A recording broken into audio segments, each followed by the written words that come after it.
Thank you, Speaker. Colleagues, I rise today to recognize World Refugee Day. I rise every year to acknowledge this important day, and I will continue to do so until I retire from the Senate. And I do so because of the situation of refugees, always dire. Today is more so because of the advent of the COVID crisis.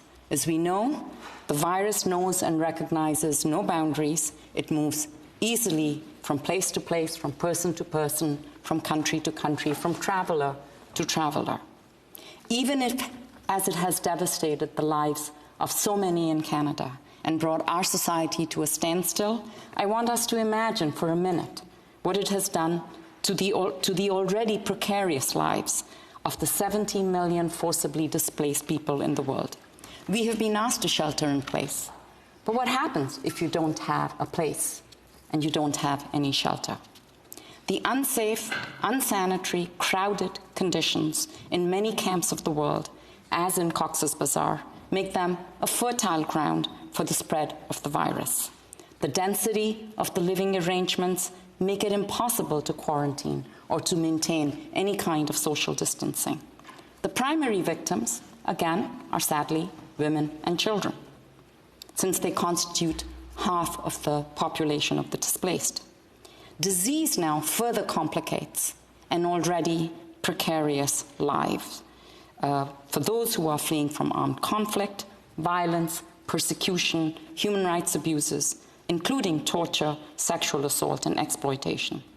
As borders have shut down, their choices of safety have been cut off. Globally, as at the end of May, 161 countries had fully or partially closed their borders, and 99 of them were making no exception for people seeking asylum. Our own country is amongst them.